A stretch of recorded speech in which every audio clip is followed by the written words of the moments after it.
Hi welcome to YR TV. నిన్న జరిగినటువంటి మాజీ మంత్రి పోచారం శ్రీనివాస్ రెడ్డి ఇంటి వద్దనైతే కొంత సంఘర్షణ వాతావరణం అయితే చోటు చేసుకుంది.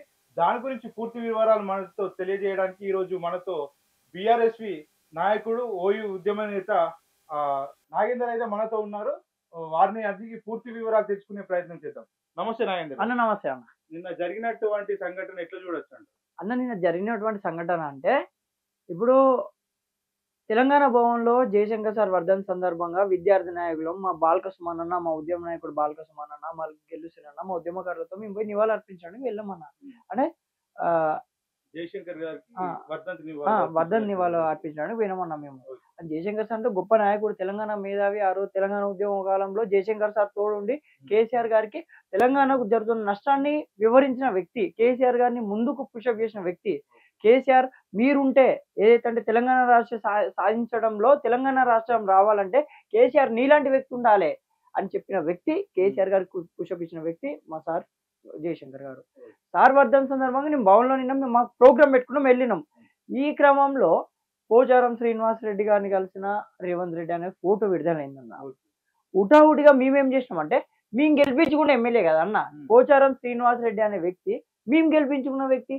బాన్సువాడలో ప్రతి కార్యకర్త, బాన్సువాడ ప్రాంతంలో, బాన్సువాడ నియోజకవర్గంలో, బాన్సువాడ ప్రతి గల్లీలో ప్రతి కార్యకర్త చెమటోడ్చి కష్టపడి గెలిపించిన నాయకుడు పోచారం శ్రీనివాస్ రెడ్డి గారు. అంటే కార్యకర్త కష్టం అనేది పోచారం శ్రీనివాస్ రెడ్డి గారు గెలుపు వెనుక ఉన్నదా? ఉన్నది కదా అన్న, తప్పకుండా ఉన్నది. అందుకు మరి ఏమైతుంది అక్కడ? మరి మా ఎమ్మెల్యేని ఏమైనా కిడ్నాప్ చేయబోతుండా? పెద్ద మనిషి, 70-80 సంవత్సరాలు ఉంటాడు. మరి ఇంటికాడ ఎవరైనా ఉన్నారా లేరా? ఎవరైనా కిడ్నాప్ చేస్తారా? ఎవరైనా కిడ్నాప్ చేయబోతున్నారా? మరి కాంగ్రెస్ పార్టీ రేవంత్ రెడ్డి ముఠా, ఈ దొంగల ముఠా మొత్తం వచ్చిన నాటికి చేరుకున్నది. మరి ఏమైనా హైజాక్ చేసి ఏమైనా జీప్‌లో ఎక్కించుకొని వెళ్ళిపోతారా? లేకపోతే పోయి కన్వాయ్ వైపేసి నార్మల్‌గా బదనాం చేస్తారా? అనే విధంగా మేము పోయినాం. మా బాల్క సుమన్న, మేమందరం విద్యార్థి నాయకులం, ఓయూ విద్యార్థి నాయకులం, టీఆర్ఎస్ విద్యార్థి నాయకులం అందరం మా పోచారం శ్రీనివాస్ సార్ ఏమైంది? మరి మీరేమైనా పార్టీలో జాయిన్ అవుతున్నారా? అంటే కేసీఆర్ గారు మీకు ఏం తక్కువ చేసిండు? సార్ నిజంగా మరి అప్పటికి ముఖ్యమంత్రి రేవంత్ రెడ్డి అక్కడ ఉన్నారని మీకు తెలుసా? సార్ మాకు తెలీదు అన్న. అక్కడ ముఖ్యమంత్రి రేవంత్ రెడ్డి గారు ఉన్నారని మాకు తెలియదు. మాకు ఫోటో అనేది విడుదలైంది. బట్ అక్కడ ముఖ్యమంత్రి రేవంత్ రెడ్డి ఉన్నాడా, గుంపు మేస్తున్నాడా మాకు తెలుస్తుంది. తెలిస్తే వెళ్ళే ఆలోచన ఏమన్నా ఉండేనా? ఎక్కడ తెలుసా అన్న? రేవంత్ రెడ్డి అక్కడ రేవంత్ రెడ్డి ఉన్నా లేకున్నా మేము వెళ్ళే వాళ్ళం అన్న. ఎందుకంటే మా ఎమ్మెల్యే కదా. బీఆర్ఎస్ పార్టీ అఫీషియల్ గా బీఆర్ఎస్ పార్టీ బీఫామ్ తీసుకున్న వ్యక్తి పోచారం శ్రీనివాస్ రెడ్డి. కేసీఆర్ గారిని సార్ మీతోని దేశంలో కానీ రాష్ట్రంలో కానీ మీలాంటి నాయకుడు ఎవరు ఉండరు సార్, మీతోనే మా జీవితం సార్, నా చావు నేను చచ్చిపోయే వరకు మీతోనే సార్ జీవితం ఉన్న వ్యక్తి పోచారం శ్రీనివాస్ రెడ్డి. అదే అలాంటి వ్యక్తి పోవడేందని మేము ఆశ్చర్యపోయినామన్న. ఆశ్చర్యపోయి మా సార్ మరి పలకరిద్దాం సార్, సార్ మరి మీరు ఏం తక్కువ చేసిండు?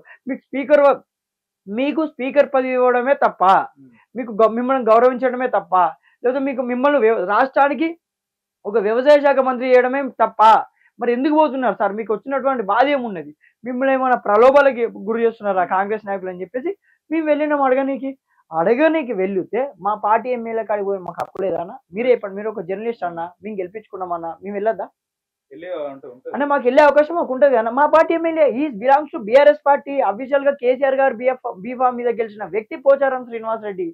అంటే కలవనికి వెళ్తే మమ్మల్ని వెనుకకు నెట్టేసి విపరీతంగా విచక్షణ దారుణంగా మమ్మల్ని అక్కడ పోలీసులు చూస్తున్న కాంగ్రెస్ గుండాలు మా నాయకుల మీద దాడి చేయడం జరిగిందన్న. అంటే మేమేమన్నాం? మాకు హక్కు లేదా? మా నాయకుని చూసే హక్కు మాకు లేదా? మా టీఆర్ఎస్ పార్టీ నాయకుడు పోచారం శ్రీనివాస్ రెడ్డి గారిని చూసే హక్కు మాకు లేదా అనే నినాదం మేము అక్కడ లేవనెత్తినాం. అంటే మమ్మల్ని కిందికి నెట్టేసి మమ్మల్ని దారుణంగా అక్కడ పోలీసు వాళ్ళు కూడా కొట్టడం జరిగిందన్న.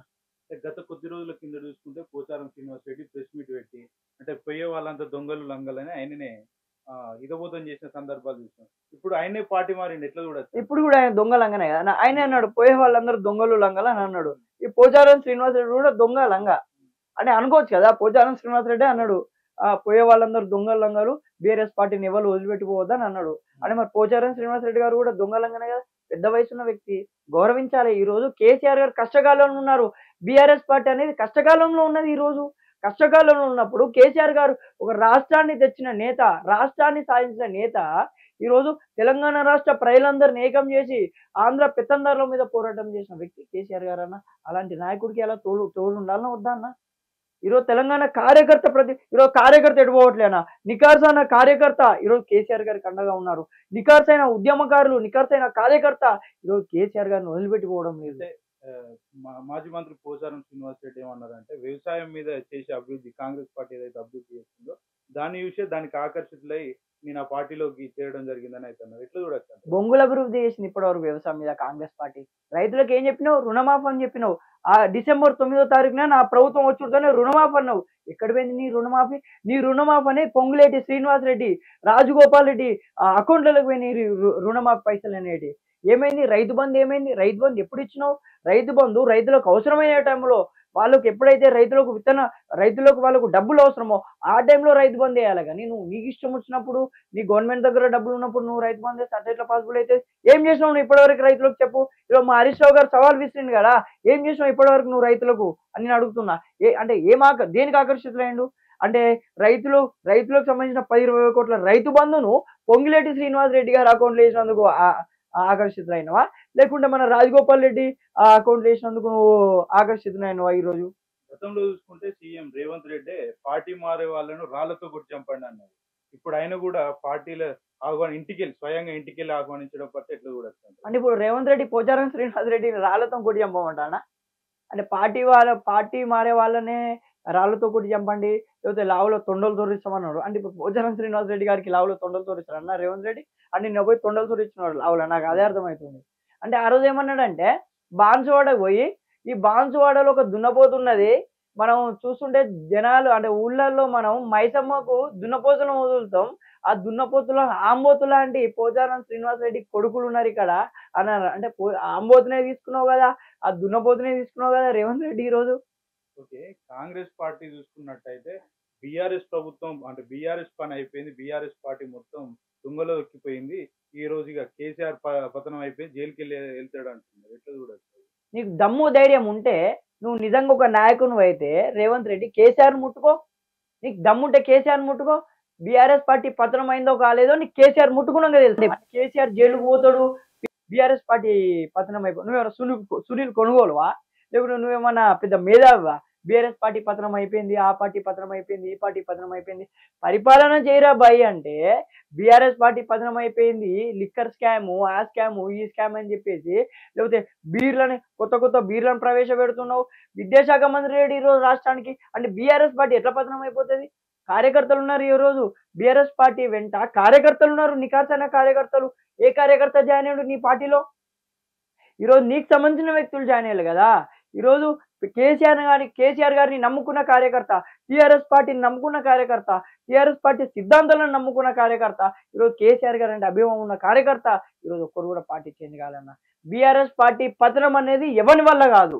ఈ దేశంలో కానీ ఈ ప్రపంచంలో కానీ బీఆర్ఎస్ పార్టీ పతనం ఎవరి వల్ల కాదు, బ్రహ్మ దేవుని వల్ల కూడా కాదు బీఆర్ఎస్ పార్టీ పతనం అనేది. పార్టీ మారే నాయకుల పట్ల మీరు ఎట్లాంటి అంటే అన్న ఈరోజు పార్టీ మారే నాయకులు అంటే కేంద్రంలో రాహుల్ గాంధీ ఏం చెప్పిండు ఒక రోజు, మేము కనుక అధికారంలోకి వస్తే పార్టీ ఒకవేళ మా నాయకులు మారితే వాళ్ళు రాజీనామా చేసిన తర్వాతనే మారాలి అని ఒక మాట చెప్పిండు. అంటే సిగ్గు లేకుండా ఎందుకు రాజీనామా చేసినాక తీసుకుంటలేరు? ఈరోజు దానం నాగేందర్ను ఎందుకు రాజీనామా చేపించి తీసుకోలే?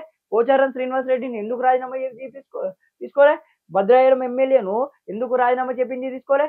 కడియం శ్రీహరి కేసీఆర్ గారిని మోసం చేసిన కడియం శ్రీహరిని ఎందుకు రాజీనామా చెప్పింది తీసుకోలే? మీరే కదా మేనిఫెస్టోలో చెప్పింది పార్టీ ఫిరాయింపులు మాలో ఉండే, మా పార్టీ అధికారంలోకి వస్తే పార్టీ ఫిరాయింపులు అనేవి ఉండే, ఒకవేళ పార్టీ మారితే మీరు ఎమ్మెల్యే పదవికి రాజీనామా చేసిన తర్వాతనే మీరు పార్టీ మారాలని చెప్పేసి అన్నారు. అంటే సిగ్గుండాలి కదా ఈరోజు రాష్ట్ర ముఖ్యమంత్రి కానీ రాష్ట్ర కాంగ్రెస్ పార్టీ కానీ సిగ్గుండాలి కదా కొంచెమైనా. మీరే కదా చెప్పింది పార్టీ ఫిరాయింపులకు మేము సపోర్ట్ చేయమని చెప్పింది. ఓకే నరేందర్ గారు, అంటే గతంలో చూసుకుంటే గత ప్రభుత్వం మీద నిరుద్యోగ సమస్య మీద నిరంతరం పోరాటం చేసింది బల్మూరు వెంకట్ కావచ్చు, అదేవిధంగా కోదండరాం కావచ్చు, అదేవిధంగా రియాజ్ కావచ్చు. ఈ ముగ్గురు పోరాటం చేసి ఇప్పుడున్న నిరుద్యోగులకు అంటే మొన్న జరిగినటువంటి నిరుద్యోగ సమ్మెకు సంబంధించి ధర్నాకు సంబంధించి వాళ్ళు ఎక్కడ కూడా కనబడ్డ సందర్భాలు అది ఎక్కడ కూడా వచ్చి అంటే అప్పటి ప్రభుత్వంకి ఇప్పటి ప్రభుత్వంలో వీళ్ళు ఎందుకు మూగపోయారు అంటారు? అంటే ఈరోజు కేవలము వీళ్ళు విద్యార్థులను అడ్డు పెట్టుకొని, బల్మూరు వెంకట్ అనే వ్యక్తి విద్యార్థులను అడ్డు పెట్టుకొని ఈరోజు విద్యార్థులకు లేనిపోని మాటలు చెప్పి, ఈరోజు విద్యార్థులను రెచ్చగొట్టి బస్సు యాత్రలు పెట్టించి, ప్రభుత్వం పైన విమర్శలు చేసి, ఈరోజు ధర్నాలు చేసి, రాస్తారోకలు చేసి, ఈరోజు ఒక అంటే గవర్నమెంట్ వ్యతిరేకత తీసుకొచ్చిన వ్యక్తి ఈరోజు బల్మూరు వెంకట్. అంటే ఎందుకు ఈరోజు బల్మూరు వెంకట్ బయటికి రాలేకపోతున్నాడు? నారాయణగూడ ఫ్లైఓవర్ కింద ఉన్న ఇల్లు నుండి ఎందుకు బయటికి రాలేకపోతున్నావు? నారాయణగూడ ఇల్లుకు ఇందిరా పార్కు ఎంత దూరం ఉన్నది? మన విద్యార్థి నిరుద్యోగులు నీ కోసం కొట్లాడిన కాంగ్రెస్ పార్టీ రావాలని, మార్పు రావాలి, కాంగ్రెస్ రావాలని చెప్పేసి కొట్లాడిన విద్యార్థుల కోసం నువ్వు ఎందుకు రాలే ఇందిరా పార్కు ధర్నా చౌక్ దగ్గరికి? ఎందుకు ఇందిరా పార్క్ లో నువ్వు ధర్నా నిర్వహించలే? ఎందుకు కనబడలే? వాళ్ళ సమస్యలు ఎందుకు పట్టించుకుంటలేవు? ఈరోజు నీకు ఎమ్మెల్సీ పదవి రాగానే అయిపోయిందా బల్మూరు వెంకట్? మిస్టర్ బల్మూరు వెంకట్, నీకు ఎమ్మెల్సీ పదవి రాగానే అయిపోయిందా? నీకు ఉద్యోగం రాగానే అయిపోయిందా? మాకు ఉద్యోగం రావద్దా? తెలంగాణ నిరుద్యోగులకు ఉద్యోగం రావద్దా? నువ్వు ఎమ్మెల్సీ పదవి తెచ్చుకున్నావు, నీకు అన్ని వెసులుబాటులు ఉన్నాయి, నీకు ఎస్కాట్ ఉంది, నీకు గన్మెన్లు వచ్చిళ్ళు, కానీ మాకెప్పుడు రావాలి ఉద్యోగం? మీకోసం కాంగ్రెస్ పార్టీ కోసమే కదా ఈరోజు విద్యార్థులందరూ చిక్కడపల్లి లైబ్రరీలో కానీ, ఓయూ లైబ్రరీలో కానీ విద్యార్థులు కొట్లాడింది. ఈరోజు ఎందుకు విద్యార్థి సమస్యల మీద కొట్లాడతలేవు? ఈరోజు గ్రూప్ 1 ఎందుకు 1:100 ప్రకారం పెట్టాలని ఎందుకు రేవంత్ రెడ్డి గారికి నువ్వు విన్నపించుకుంటలేవు? ఈరోజు గ్రూప్ 2, గ్రూప్ 3 పోస్టులు పెంచాలని ఎందుకు మాట్లాడతలేవు? ఈరోజు డిఎస్ఏనే 25,000 పోస్టులు అని చెప్పేసి ఎందుకు మాట్లాడలేవు? నేను అడుగుతున్నా ఈరోజు వైఆర్ టీవీ సాక్షి నేను అడుగుతున్నా ఈరోజు బల్మూరు వెంకట్ చూసుకున్నట్టయితే రాష్ట్ర నిరుద్యోగ సమస్యని పెట్టి అంటే దేశానికి సంబంధించిన నీటి మీద ఈరోజు ధర్నాలు చేసిండు, రాష్ట్ర రోకలు చేస్తున్నాడు, ఇంటి ముట్టలు చేస్తున్నాడు. ఎట్లా చూడొచ్చు అంటే సిగ్గుండాలో కొంచెమైనా బల్మూరు వెంకట్కి ఈరోజు ఈరోజు ఎమ్మెల్సీ బల్మూరు వెంకట్ గారికి కొంచెమైనా సిగ్గుండాలని నేను అంటున్నా.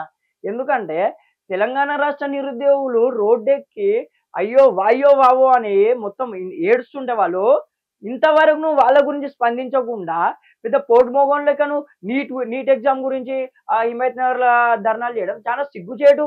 ఈరోజు నువ్వు కిషన్ రెడ్డి గారి ఇల్లు ముట్టడించడం చాలా సిగ్గుచేటు.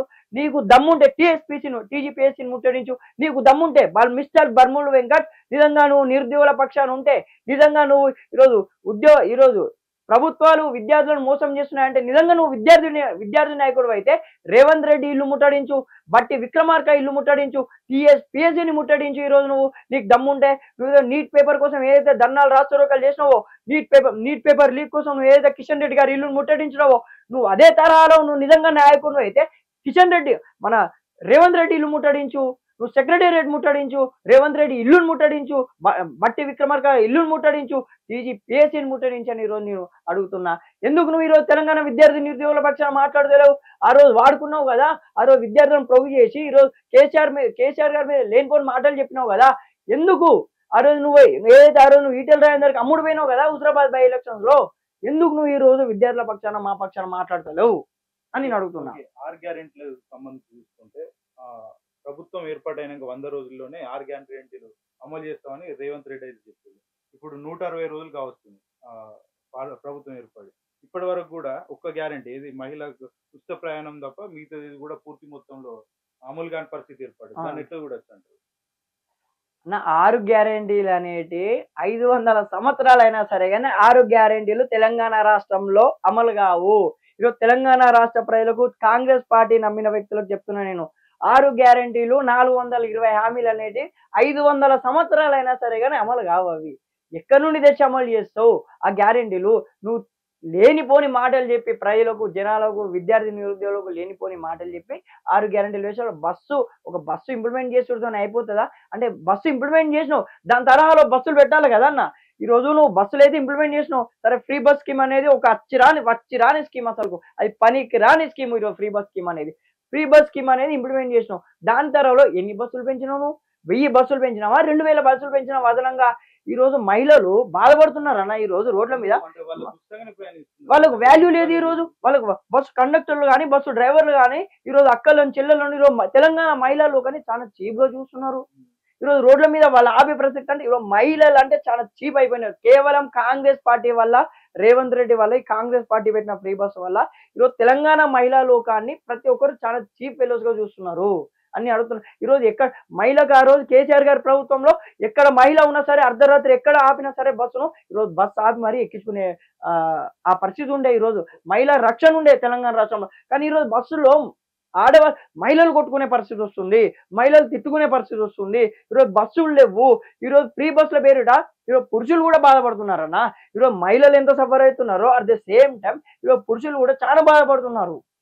విద్యార్థులకు సంబంధించి చూసుకుంటే విద్యార్థులకు కార్డ్స్ ఇస్తా, అదే విధంగా విద్యార్థినులకైతే ఎలక్ట్రికల్ స్కూటీలు ఇస్తా అన్నారు.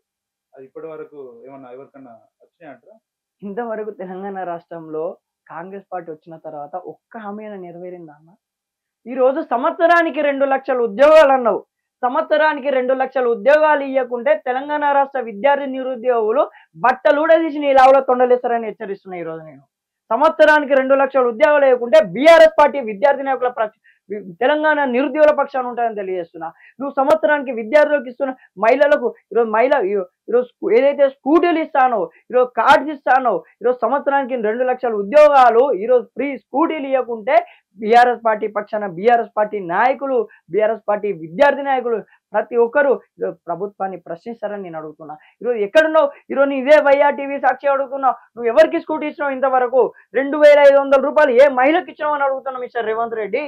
ఈరోజు 2 లక్షల ఉద్యోగాల్లో నువ్వు ఏ ఉద్యోగం ఇచ్చినావు? ఈరోజు 30,000 ఉద్యోగాలు ఏదైతే టీఆర్ఎస్ పార్టీ హయాంలో కేసీఆర్ గారు నోటిఫికేషన్ ఇచ్చిన ఉద్యోగాలు, కేసీఆర్ గారు రిజల్ట్స్ ఇచ్చిన ఉద్యోగాలు, అయితే కేసీఆర్ గారు నోటిఫికేషన్ ఉద్యోగాలను నువ్వు ఈరోజు నేను ఇచ్చిన ఎల్బీ స్టేడియం సాక్షిగా నువ్వు నేను ఇచ్చిన అని చెప్పుకుంటున్నావు. కొంచెం సిగ్గు లేదా నీకు? 30,000 ఉద్యోగాలకు నేను అపాయింట్మెంట్ లెటర్ ఇచ్చినావు అంతే, కానీ దానికి ఉద్యోగ నోటిఫికేషన్ వేసింది కేసీఆర్ గారు, ఎగ్జామ్ పెట్టింది కేసీఆర్ గారు గవర్నమెంట్ లో, రిజల్ట్ ఇచ్చింది కేసీఆర్ గవర్నమెంట్ లో. ఉద్యోగాలు కూడా నియమించలే అని అంతే కదా, అపాయింట్మెంట్ లెటర్ వరకే పరిమితమై 30,000 ఉద్యోగాల సంఘాలు గుద్దుకుంటున్నారు. కొంచెమైనా సిగ్గుండాలి ఈ రోజు. అంటే కొంచెమైనా మీరు ఒక ముఖ్యమంత్రి హోదాలో ఉన్నారు. నేనేమంటున్నా అంటే మీరు రాష్ట్ర ముఖ్యమంత్రి వారిలో మీరు బాగుండాలని, మీరు బాగుంటేనే రాష్ట్రం బాగుంటుంది. కానీ సిగ్గు లేకుండా కేసీఆర్ గారు వేసిన జాబును 30,000 ఉద్యోగాలను మీరేసాలని చెప్పుకుంటారు. అంటే జనాలు పిచ్చోళ్ళ? తెలంగాణ నిరుద్యోగులు కానీ, తెలంగాణ విద్యార్థులు కానీ అమాయకుల? లేకుంటే నీ ఒక ఒంటెద్దు పోకడం చూడనీకి, అంటే నీకు 24 గంటలు నీ పాట పాడుకుని ఉంటారు అనుకుంటున్నావా? ఖచ్చితంగా అన్న ఒకటి చెప్పాలంటే భారతదేశంలో ఏ గవర్నమెంట్ మీద కూడా ఇంత వ్యతిరేకత రాలే. గవర్నమెంట్ ఫామ్ 4 రోజులున్నాయి, 100 రోజులు కూడా కాదన్న, 10-20 గవర్నమెంట్ వచ్చుడుతో ఎక్కడే కాంగ్రెస్ పార్టీ ఫామ్ అవుడుతోనే కరెంటు పోవుడు, కరెంటు కోతలు స్టార్ట్ అయినాయి. ఈరోజు ఉప్పల్ తార్నాకి ఈ సమీపంలో, ఉస్మాన్ సమీపంలో అసలు కరెంటు 2-3 గంటలు పోతుందన్న. కావాలని చేస్తున్నారు. అది ఇక్కడ కూడా కరెంటు పోయిన సందర్భాలు లేవు, కేవలం అవన్నీ ఆరోపణలు మాత్రమే అని కూడా. కావాలని చేస్తే నువ్వు ఇంట్లో పడుకుంటున్నావా? నాకు అర్థం కాదు. అంటే కాంగ్రెస్ పార్టీ అధికారం, అంటే ఇప్పుడు మీరు పెట్టిన అధికారం ఇంట్లో పడుకుంటున్నారా? కావాలని చేస్తే నిన్న చూసుకున్నట్టయితే అది వరంగల్ ఎంజిఎం హాస్పిటల్లో 2 గంటల కరెంటు కోత ఏర్పడడం అయితే చూస్తున్నాం. అంటే అలా ప్రశ్నించొద్దంట. అంటే ఇప్పుడు 2 గంటలు మాకు కరెంటు పోయిందిరా బాబు అని ట్విట్టర్ లో పెట్టినా, ఫేస్బుక్ లో పెట్టినా సరే కానీ ప్రశ్నించొద్దంట, కేసులు పెడతారంట. అంటే మా బాధలు చెప్పుకోవద్దా? అంటే ఎందరి మీద కేసులు పెడతావు? వందల వేల లక్షల మంది మీద కేసు పెడతావా? రాబోయే రోజుల్లో కరెంటు సమస్యలు కానీ, నిరుద్యోగ సమస్య కానీ, వ్యవసాయ సమస్య కానీ, ప్రజల సమస్యలు కానీ ఫేస్బుక్ వేదికగా, ట్విట్టర్ వేదికగా, వాట్సాప్ వేదికగా, బయట జనాల వేదికగా నిలదీస్తాం. ప్రతి ఒక్కరికి బయట పెడతామని తెలియదు. ఎందరి మీద కేసులు పెడతావు? ఈరోజు 2 గంటలు కరెంటు పోయింది వాస్తవం. ఈరోజు కరెంటు పోతుంది తెలంగాణ రాష్ట్రంలో. ఈరోజు ప్రతిరోజు మినిమం 2 నుండి 3 గంటలు కరెంటు పోయేది వాస్తవం అన్న. ఈరోజు మీ వైఆర్ టీవీ ఛానల్లో కరెంట్ పోవట్లేదా అన్న? ఈరోజు జనరేటర్లకు డిమాండ్ పెరిగిపోయింది. అంటే జనరేటర్ల కంపెనీలతో ఏమన్నా ఒప్పందం ఏమన్నా సేల్ పెరిగింది. ఈరోజు ఏదైతే కేసీఆర్ గారి ప్రభుత్వంలో జనరేటర్లకు, ఇన్వర్టర్లకు వాల్యూ లేదు అసలు. ఆ కంపెనీలకు అసలు వాళ్ళకి వాల్యూ లేదన్న. తెలంగాణ రాష్ట్రంలో కేసీఆర్ గారి అయితే 2014 నుండి 2023 వరకు జనరేటర్లకు, ఇన్వర్టర్లకు వాల్యూ లేదు. ఈ విధమైన చర్యలు చేస్తే, కరెంట్ కోతలు చేస్తే పరిశ్రమలు ఇక్కడికి వచ్చే అవకాశాలు ఉంటాయి అన్న. ఆల్రెడీ పరిశ్రమలు ఇక్కడ నుండి వెళ్ళిపోతున్నాయి. వరంగల్ నుండి ఏదైతే మా కేటీఆర్ అన్న ఈరోజు ఇంటర్నేషనల్ వైడ్ గా ఒక ఐటీ బ్రాండ్ అనేటువంటి కేటీఆర్ అన్న ఈరోజు బయటి దేశాలకు, ప్రపంచ దేశాలకు వెళ్ళి, ప్రపంచ దేశాల పర్యటనకు వెళ్ళి మా తెలంగాణ యువత కోసం, తెలంగాణ నిరుద్యోగ కోసం పెద్ద పెద్ద కంపెనీలు తీసుకొచ్చిందన్న. ఈరోజు మా వరంగల్లో ఉన్న కంపెనీలు వెళ్ళిపోతున్నాయి. ఇక్కడికి వచ్చి శంకుస్థాపన చేసిన కంపెనీలు కూడా వెళ్ళిపోతున్నాయి. ఎందుకంటే పరిశ్రమలు రావాలంటే కరెంట్ ఉండాలి, పరిశ్రమలు రావాలంటే 24 గంటల కరెంటు ఫెసిలిటీ ఉండాలి, పరిశ్రమలు రావాలంటే ఇక్కడ వాతావరణం సహకరించాలి. కానీ అలాంటి పరిశ్రమలో కూడా ఈరోజు సహకరించలేకపోతున్నాం. అంటే ఎక్కడి నుండి వస్తాయి? ఈరోజు కొందరు విద్యార్థులు గవర్నమెంట్ జాబ్ లో పోతారు, కొందరు విద్యార్థులు ప్రైవేట్ జాబ్లు సాఫ్ట్వేర్ సెక్టార్కి వస్తారు. అంటే సాఫ్ట్వేర్ సెక్టార్ కు పోయే అవకాశం కూడా ఈరోజు అవకాశం లేకుండా చేస్తున్నాడు అన్న ఈరోజు ముఖ్యమంత్రి కాంగ్రెస్ పార్టీ. ఒక పాటనైతే ఆనాటి రోజులు మళ్ళీ తీస్తాడు రేవంత్. అవునన్న. ఆ పాట విన్నట్టే గత 60 సంవత్సరాల కిందట తెలంగాణలో, 10 ఏళ్ల కిందట ఇందిరమ్మ రాజ్యం వచ్చింది నిజంగా. ఆ రోజు కరెంటు లేవు, కరెంటు కోతలు. అంటే ఎట్లా అంటే పొద్దున్న లేచినామంటే 3 గంటలకు, ఫర్ ఎగ్జాంపుల్ మన టీవీ ఛానల్లో సినిమా చూడాలంటే, లేకపోతే 3 గంటలకు సినిమా పడితే 3 గంటల వరకు కరెంట్ వచ్చే వరకు వెయిట్ చేసేదన్న. అందరు కరెంట్ వచ్చినాక పోయేది. అంటే ఆనాటి రోజులు వచ్చినాయి తెలంగాణ రాష్ట్రానికి. ఆనాటి ఇందిరమ్మ రాజ్యం వచ్చింది తెలంగాణ రాష్ట్రానికి. ఆ రోజు ఏదైతే 60 సంవత్సరాల పాలన పరిపాలనలో 60 సంవత్సరాలు పరిపాలించినప్పుడు 60 సంవత్సరాలు పరిపాలించిన కాంగ్రెస్ పార్టీ 24 గంటల కరెంట్ ఇవ్వలేకపోయింది. కేవలం 2014 అధికారంలోకి వచ్చిన కేసీఆర్ గారు తెలంగాణ రాష్ట్రానికి 24 గంటల కరెంట్ ఇచ్చిందన్న. అంత గొప్ప వ్యక్తి కేసీఆర్ గారు. 24 గంటల కరెంట్ ఇచ్చిన వ్యక్తికి ఈరోజు నువ్వు నోటీస్ ఇచ్చినావు అంటే ఏ ముఖం పెట్టుకొని 24 గంటల కరెంట్ ఎట్లీస్ట్ నోటీస్ ఇచ్చినావా? ఈరోజు తెలంగాణ ప్రజలు బాధపడుతున్నారు. ప్రతి క్షణం కేసీఆర్ గారిని గుర్తు చేసుకున్నారు. ఈరోజు తెలంగాణ ప్రజలు ప్రతి క్షణం ఈరోజు కేసీఆర్ గారిని బీఆర్ఎస్ పార్టీని గుర్తు చేసుకుంటున్నారు. రైతుల సమస్య చూసుకుంటే గతంలో ఎరువుల కోసం లైన్లు కట్టి చెప్పులు వరుసలు పెట్టి దెబ్బలు తిన్న పరిస్థితులు, లాడ్ చార్జీలు చేసిన పరిస్థితులు అవి మళ్ళీ వచ్చిన సందర్భాలు ఏమైనా అన్న కనబడ్డాయి అన్న. రైతులు ఈ రోజు చెప్పులు పెట్టి వరుస సంఖ్యలో చెప్పులు పెట్టి పక్క కూర్చున్న పరిస్థితి వచ్చింది. అంటే ఆనాటి రోజులైనా వచ్చినాయి. ఈ రోజు కాంగ్రెస్ పార్టీ హయాంలో కాంగ్రెస్ ప్రభుత్వంలో ఎవరు కూడా ఈరోజు సంతోషంగా లేరు. విద్యార్థుల నుండి మొదలు పెడితే విద్యార్థి, నిరుద్యోగులు, వ్యవసాయదారులు, పారిశ్రామికవేత్తలు, వ్యాపారస్తులు ప్రతి ఒక్కరు ఈ రోజు పే స్కేల్ ఈరోజు చిన్న స్థాయి లేబర్స్ కూడా ఈ రోజు కాంగ్రెస్ ప్రభుత్వంలో హ్యాపీగా లేరన్న. అంటే విత్తనాల ఈ రోజు మొత్తం నకిలీ వ్యవస్థ తయారైంది. తెలంగాణ రాష్ట్రంలో నకిలీ వ్యవస్థ తయారైందని నేను చెప్తున్నా కదా అన్న. ఈ రోజు ఈరోజు వైన్స్ లాంటి ఇప్పుడు మొన్న చూసినాం కదా సోమ్ డిస్టైరీస్ అని, అది నకిలీదే. ఈరోజు విత్తనాలు నకిలీ విత్తనాలే. అంటే అందులో కూడా ఒక ఆశ్చర్యాస్పదం అయిందంటే ఆ బీర్లకు సంబంధించి ఎక్సైజ్ శాఖ మంత్రి తెలియకుండా నాకు తెలియదని ఎక్సైజ్ శాఖ మంత్రి చెప్పిండు. అంటే ఎక్సైజ్ శాఖ మంత్రి తెలియకుండా డైరెక్ట్ రేవంత్ రెడ్డి డీలింగ్ చేసుకుంటున్నా అంటే తెలంగాణ రాష్ట్రానికి డమ్మి మంత్రులు ఉన్నారా? తెలంగాణ రాష్ట్రంలో మంత్రులకు తెలియకుండా రేవంత్ రెడ్డి డీలింగ్ చేస్తున్నా అంటే తెలంగాణ రాష్ట్రంలో డమ్మి మంత్రులు అని నేను అడుగుతున్నా. ఈ రోజు జూపల్లి కృష్ణారావు అంటే మంత్రులను ఎందుకు పెట్టుకున్నావు? అంటే వీళ్ళందరూ డమ్మి మంత్రులేనా? వీళ్ళందరూ పనికిరాని మంత్రులా? అని ఎక్సైజ్ శాఖ మంత్రికి తెలియకుండా సోమ్ డిస్టరీస్ వారు మీతో ఒప్పందం చేసుకున్నారా అని నేను అడుగుతున్నా. ఈ రోజు అది విద్యాశాఖ మంత్రి లేడండి ఇంతవరకు. విద్యాశాఖ లేదు, ల్యాండ్ ఆర్డర్ ఎక్కడ అన్నా? హైదరాబాద్ లో చాలా దారుణం. రోజుకు 2-3 మర్డర్లు అవుతున్నాయి అన్న. రోజుకు మొన్న ఒక అమ్మాయిని, చిన్న పాపను ఎక్కబోతున్నా అర్ధరాత్రి. క్రిమినల్ రేట్స్ అని క్రైమ్ రేట్ చాలా దారుణంగా పెరిగిపోయింది అన్న తెలంగాణ రాష్ట్రంలో. రోజుకు 2-3 మర్డర్లు ఏందన్న? 2-3 మర్డర్లు, కొట్లాటలు ఇంత విపరీతంగా పెరిగిపోయింది ఈరోజు తెలంగాణ రాష్ట్రంలో. పరిపాలన లోపం, అవగాహన లేదు. ఈరోజు కాంగ్రెస్ పార్టీ హోంమంత్రి ఏడన్న? ఇప్పటి వరకు హోంమంత్రి ఎక్కడ పెట్టుకున్నావు? హోమ్ మినిస్టర్ హోం శాఖ అనేది నీ చేతిలో పెట్టుకున్నావు. ఇంపార్టెంట్ అయిన హోం శాఖ కానీ విద్యాశాఖ ముఖ్యమైన శాఖలు అవి ఎందుకు వేరే వాళ్ళకి ఇస్తలేరు అనుకోవచ్చు. విద్యాశాఖ అంటే విద్యా సంవత్సరం మొదలవబోతుంది. విద్యాశాఖ మొదలైనప్పుడు స్కూల్ అన్ని స్టార్ట్ అయితే యూనిఫామ్స్, స్కూల్స్ అనేది విద్యాశాఖ మంత్రి పెడితే ప్రతి దాంట్లో విద్యాశాఖ మంత్రి ఎల్లు పెడుతుంది. డైరెక్ట్ ఇప్పుడు డబ్బులు అనేవి నాకే రావాలని చెప్పేసి ముఖ్యమంత్రి రేవంత్ రెడ్డి గారి ఆలోచన అంతే. ఇప్పుడు డబ్బుల కట్టలు, డబ్బుల సూట్ కేసులు, డబ్బుల మూట అలా అనేది చెప్పేసి ఇప్పుడు బీటెక్ కాలేజీలోకి వెళ్ళి డబ్బులు డొనేషన్ రూపంలో పైసలు అనేది ఇది రేవంత్ రెడ్డి గారి చేతిలోకి, రేవంత్ రెడ్డి గారి అకౌంట్లోకి రావాలి కదా. విద్యాశాఖ మంత్రి పెడితే విద్యాశాఖ మంత్రి అడ్డొస్తాడు. అంటే ఈ సంవత్సరం ఏదైతే అడ్మిషన్ ప్రాసెస్ అనేది స్కూల్ అడ్మిషన్ ఈ ప్రక్రియ మొత్తం అయిపోయిన తర్వాత రేవంత్ రెడ్డి గారు అప్పుడు ఆలోచన చేస్తాడు. అంటే నాకు తెలిసి కాంగ్రెస్ పార్టీ ఎమ్మెల్యేలో ఎలిజిబుల్ క్యాండిడేట్ లేరు అనుకుంటాను ఎడ్యుకేషన్ మినిస్టర్ కి. విద్యాశాఖ మంత్రికి ఎలిజిబుల్ పర్సన్స్ కాంగ్రెస్ పార్టీలో లేరు.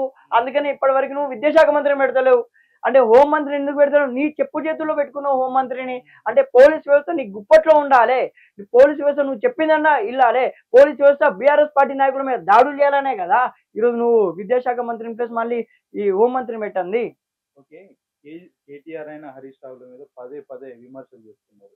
అంటే తిట్ల రూపకంగా కానీ, అంటే ఇక తిట్టరాని పూర్తులు కానీ అట్లాంటివి అని ఈరోజు కేటీఆర్ హరీష్ రావు గారిని, హరీష్ రావు గారులను, కేసీఆర్ గారులను విమర్శించే స్థాయి ఏ నాయకులకు లేదు ఈరోజు తెలంగాణ రాష్ట్రంలో. భారతదేశంలో కానీ తెలంగాణ రాష్ట్రంలో కానీ కేటీఆర్ అన్నను కానీ హరీష్ అన్నను కానీ మా మాజీ ముఖ్యమంత్రి కేసీఆర్ గారు కానీ విమర్శించే స్థాయి ఎవరికి లేదు. ఈరోజు వాళ్ళ కాలి గోటికి వాళ్ళ బొచ్చుతో కూడా సమానం కాదు మీరు. వాళ్ళ కాలి గోటి కూడా సరిపోరు మీరు. ఈరోజు వాళ్ళ నెత్తిలో ఉన్న వెంట్రుకతో కూడా సమానంగా తెలియజేస్తున్నాను. వాళ్ళ కింద మీరు ఇద్దరు ఈరోజు విమర్శిస్తున్నారు. మీరు కేటీఆర్ అన్న విమర్శిస్తున్నారు. ప్రతి ఒక్క నాన్ సెన్స్ ఫెలో ఈరోజు కేటీఆర్ అన్న విమర్శిస్తున్నారు. కేటీఆర్ అన్న స్థాయి ఉందో తెలుసారా? పెద్ద వ్యక్తులు, పెద్ద సీఈఓలు ఈరోజు కేటీఆర్ అన్నను పొగిడిన సందర్భం ఉందన్న. ప్రపంచ స్థాయి వ్యక్తులు ఈరోజు మోడీ లాంటి వ్యక్తి కూడా కేటీఆర్ ని పొగిడిన వ్యక్తులు, కేటీఆర్ అన్నను ప్రశంసించిన సందర్భం ఉన్నది. అంటే కేటీఆర్ అన్న పెద్ద కంపెనీలను తీసుకొచ్చింది. ఈరోజు 15 నుండి 20 లక్షల మంది విద్యార్థులకు, ఈరోజు బీటెక్ అయిపోయిన, డిగ్రీ అయిపోయిన విద్యార్థులకు ఇక్కడ సాఫ్ట్వేర్ సెక్టర్ లో జాబులు రావడానికి కారణం ఈరోజు కేటీఆర్ అన్న. అంటే శ్రీధర్ బాబు వచ్చిన కంపెనీలన్నీ వెళ్ళిపోతున్నాయి. ఏం చేస్తాడు అన్న? కేటీఆర్ అన్నంత తెలివి, కేటీఆర్ అన్నంత సాఫ్ట్వేర్ స్కిల్స్ ఎవరికి ఉన్నాయి ఈ దేశంలో? అప్పుడు మన టిఆర్ఎస్ పార్టీ లో దేశానికి ఐటీ శాఖ మంత్రి ఎవరో తెలియదు కానీ తెలంగాణ రాష్ట్ర ఐటీ శాఖ మంత్రి గౌరవనీయులు మా కేటీఆర్ గారు ప్రపంచం మొత్తం తెలుసు. దేశం కాదు ప్రపంచవ్యాప్తంగా తెలుసు ఈరోజు కేటీఆర్ గారు. ప్రతి ఒక్క సీఈఓకి తెలుసు కేటీఆర్ గారు. అంటే ఒక highly qualified person, highly software skilled person KTR అన్న. కేటీఆర్ అన్న విమర్శించే స్థాయి రాష్ట్రంలో ఎవరికి లేదు. ముఖ్యమంత్రి రేవంత్ రెడ్డి కూడా లేదు. ఈరోజు నాన్ స్టాప్ గా కేటీఆర్ అన్న లాగా ఇంగ్లీష్ మాట్లాడగలుగుతారా? ఈరోజు ఏం మాట్లాడిండు అన్న? అక్కడ పోయి ఇజ్జత్ తీసిండు, మన రాష్ట్ర పరువు తీసిండు నాన్ స్టాప్ గా. ఈరోజు కేటీఆర్ లాగా కంపెనీలను ఒప్పించి మెప్పించి ఈరోజు కంపెనీలను ఇక్కడికి పెద్ద కంపెనీలను ఇక్కడ తీసుకురాగలుగుతావా? యాపిల్ లాంటి కంపెనీస్ ని ఇక్కడ తీసుకురాగలుగుతావా? ఈరోజు మా హరీష్ అన్న ఈరోజు వైద్య శాఖలో హరీష్ అన్న తీసుకొచ్చిన మార్పు అనేది చాలా గొప్ప మార్పు అన్న. ఈరోజు నేను పోన్రో కొడుకో సర్కారు దవాఖాన కన్నా రోజు నుండి నేను పోతరో కొడుకో సర్కారు దవాఖాన కన్నా స్థాయికి తీసుకొచ్చింది ఒక మా హరీష్ అన్న. ఈరోజు హరీష్ రావు గారి ఖాళీ గోడి కూడా సరిపోరు ఏ నాయకుడు ఈరోజు విమర్శించే నాయకుడు. ప్రతి ఒక్క అల్లాటప్పగాడు ఈరోజు విమర్శిస్తున్నాడు. ప్రతి ఒక్క అల్లాటప్పగాడు ఈరోజు మైక్లో ముందుకు వచ్చి మాట్లాడుతున్నారు. హరీష్ రావు గారు రాజకీయం చేసినప్పుడు మీరు ఎక్కడ పడుకున్నారు అబ్బాయి? హరీష్ రావు గారు రాజకీయం చేసినప్పుడు, హరీష్ రావు గారు పాలిటిక్స్ మొదలు పెట్టినప్పుడు ఇంట్లోకి వెళ్ళి బయటికి రాని పరిస్థితి మీది. ఈరోజు సూటు బూటు తెల్ల షర్ట్ వేసుకొని వచ్చి హరీష్ రావు గారిని, కేటీఆర్ గారిని విమర్శించడం అయిపోదు. రాబోయే రోజుల్లో హరీష్ అన్న, కేసీఆర్ గారి నేతృత్వంలో బీఆర్ఎస్ విద్యార్థి నాయకులం కానీ, బీఆర్ఎస్ పార్టీ నాయకులం కానీ కాంగ్రెస్ పార్టీని ప్రతి క్షణం ప్రతిరోజు కాంగ్రెస్ పార్టీకి నిద్ర లేకుండా చేస్తాం. కాంగ్రెస్ పార్టీని ప్రతి నిమిషం ప్రతిరోజు ప్రశ్నిస్తాం. ఈరోజు తెలంగాణ ప్రజలకు ఏదైతే మీరు 6 గ్యారెంటీలు 420 హామీలు ఇచ్చారో హామీలు అమలయ్యే వరకు మీ మెడలు వంచి మరీ సరే ఈరోజు మేము హామీలు అమలు చేసే విధంగా ఈరోజు మేము కొట్లాడతామని తెలియజేస్తున్నాం అన్నారు. ఇంకొక విషయం చూసుకుంటే రాష్ట్ర వ్యాప్తంగా 1వ తారీఖు నాడు మాత్రమే ఓన్లీ కాంగ్రెస్ ప్రభుత్వం మాత్రమే జీతాలు వేసే పరిస్థితి ఏర్పడింది. గతంలో ఇట్లా ఉండకపోతుండే ఇప్పుడు మేము 1వ తారీఖు వేస్తున్నామని గవర్నమెంట్ చెప్పిన సందర్భం చూస్తాం. అట్లాగే వీళ్ళు ఉద్యోగ సంఘాలు ఏంటంటే మాకు జీతాలు ఇవ్వట్లేదని వాళ్ళు ధర్నాలు, రాస్తారోకాలు, ముట్టలు చేస్తున్నారు. ఈ రెండిట్లో ఏది చూడొచ్చు అంటారు, ఏది నిజం అంటారు? అంటే మొత్తం ఒక ఫేక్ ప్రొపగండా అనేది సృష్టిస్తుంది ఈరోజు కాంగ్రెస్ పార్టీ. కరెంట్ లేదురా బాబాని ఉప్పల్లో ఈ తార్నాకలు వచ్చి సబ్స్టేషన్ దగ్గర పోయి ధర్నాలు చేస్తుంటే కరెంట్ 24 గంటలు కరెంట్ ఇస్తున్నాం అదంతా ఫేక్ న్యూస్ అంటున్నారు. అంటే జనాలను పిచ్చోళ్ళని చేస్తున్నారు. ఈరోజు ఉద్యోగస్తులకు జీతాలు పడతలేవు సకాలంలో.